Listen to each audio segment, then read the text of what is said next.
5 sewing tools I regret buying. I talk a lot about sewing items I do love, so it's only fair that today we talk about items that I bought but ended up not using. Number 1 is the adjustable dress form. This one really hurts because I wanted a dress form for such a long time. Before getting the dress form, I thought I would use it for draping, fitting, and steaming finished garment. The more I got into pattern making, I discovered that I actually don't like draping as a pattern making method, and instead I like and prefer flat pattern making, which is making the patterns on a piece of paper. I also thought that having a dress form will help with fitting, but honestly, what actually helped me with fitting was learning pattern making and having a proven fitting method. For me, fitting garments on actual body instead of fitting on a dress form is just much better and gives better fitting results. And lastly, I thought I would use the dress form for final steaming of the garment. This is the method that we used in the sewing school and I really enjoyed it. However, because this is an adjustable dress form, it has those rotary dials that are made from very heavy plastic, and also when you expand the dress form to a certain measurement, it has those gapings at the sides or whenever you made the adjustment. So what ended up happening when I put the garment on the dress form and I tried to steam it, those rotary dials or those empty spaces just suck in the fabric and create an uneven finish. So I ended up not using my dress form for those specific 3 tasks that I bought it for, and I ended up just using it to take photos of my garments for my Instagram. The dress form itself is good quality, I have no comments here, but it's just not working for me. It's pricey, and what's even more important, it takes a lot of space in my very limited sewing space. So it's like a big thing that constantly reminds me that I'm just not using it. Now I justify having the dress form because it does help me take better pictures for my Instagram page, and also it does look nice in my sewing space and I keep it as a decor item. But do I actually use it for sewing? No. Second item is the subscription. Last year, I bought a subscription of 6 months for one sewing pattern magazine. I won't name the particular magazine because I don't have an issue with it.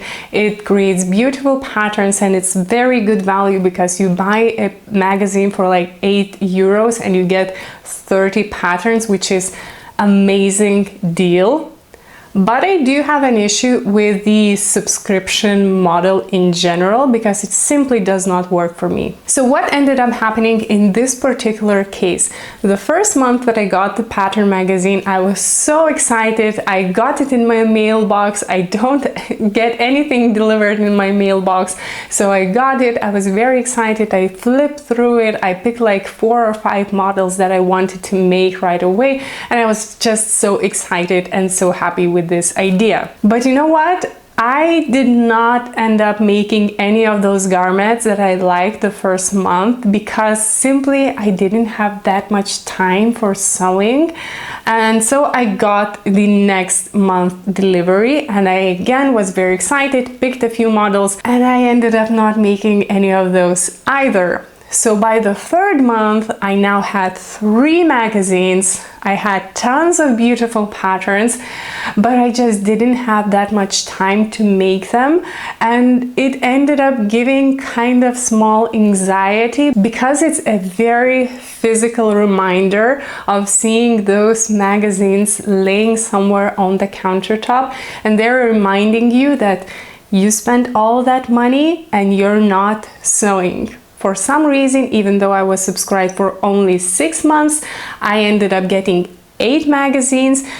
And it was just so overwhelming to get those delivered every month and just not having enough time to make something out of it and to really get the value of all those magazines that I'm getting. So again, I do like the pattern magazine itself. I have an issue with particularly subscription model because it simply does not work with my way of sewing.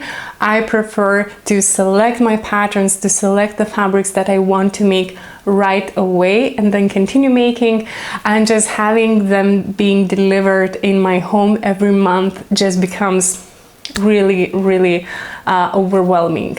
Third sewing item that I do regret buying is buying fabric before knowing the project I'm going to make. I don't know how about you, but if I go to the fabric store and I see beautiful fabric, I just sometimes buy it without having a specific project in mind. And what ends up happening, I have a stash of fabric that I haven't used for several years. I bought this absolutely stunning, very fancy, very beautiful fabric, but I have it for like 4 years because I don't have any specific idea what I want to make from it.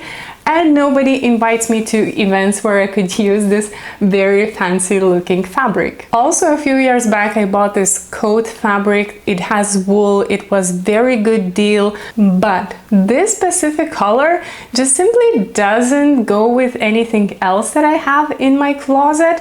So even though the fabric itself is very beautiful and pricey because it was wool, I just don't know where to use it, and it's been sitting in my closet for like 3 years and I don't know what to make of it. So I have quite a few fabric pieces that I bought, loved, but they end up sitting in my stash for several years, and it's kind of an eyesore to see them and just remember that that's just money sitting and being kind of wasted because I don't have any idea how to use those items. Nowadays, I take a very different approach when it comes to buying fabrics.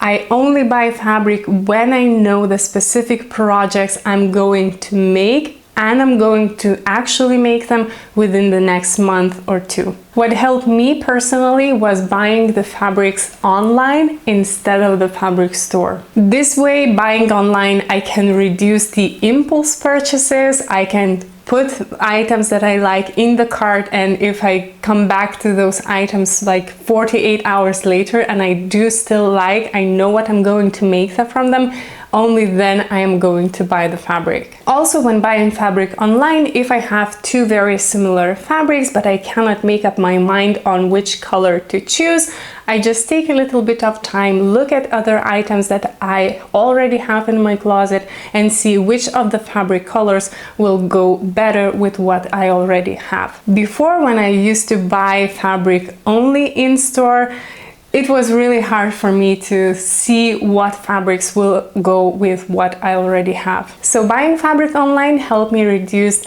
the number of bad fabric choices that I made, but again, I do still have quite a few fabrics in my stash that I bought, loved, but don't use. If you're enjoying the video so far, I would appreciate if you would hit the like button so that the video gets recommended to more viewers. Thank you, and let's continue with our list. Fourth item that I regret buying is the electric scissors. If you watched my testing viral sewing tools video, you saw that I bought the electric fabric scissors, but when I wanted to test them, they kept getting stuck. When I was able to make them work, they cut fabric quite well, but the issue that I have is that they constantly get stuck. And to be honest, I don't know a more terrifying thing than having to pull out the fabric from the electric scissors.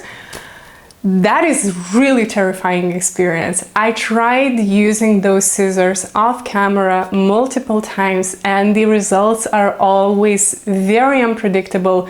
Sometimes they cut fabric okay, but very often they get stuck. Here I think the problem is with those specific scissors that I bought, that even though they were advertised as fabric scissors, I actually think they were not really fabric scissors, because when it was time to cut like paper or cardboard, they were cutting very well and they did not get stuck.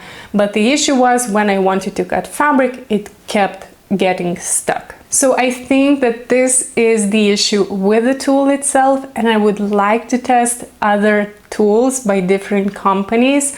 However, I bought those scissors for 40 euros and I feel like I wasted my money. So I just don't want to waste any more money, and I won't be buying more electric scissors just to test them out. Fifth and last tool that I want to talk today is the bad quality chalk. Now the thing is, I cannot use the waxy chalk because it doesn't work with a lot of fabrics that I like working with, and also I cannot use the disappearing chalk because it's very irritant and I start sneezing and coughing within like the first hour of using the chalk. So what works best for me is the old-fashioned tailor's chalk. However, here where I live, literally we have only one type and one brand of chalk in every single sewing supply store, and I just don't like that particular chalk. It breaks very easily, it gets dull very fast, and it's very hard to sharpen because again, it likes to break very easily. And this is one of those very annoying things because that piece of chalk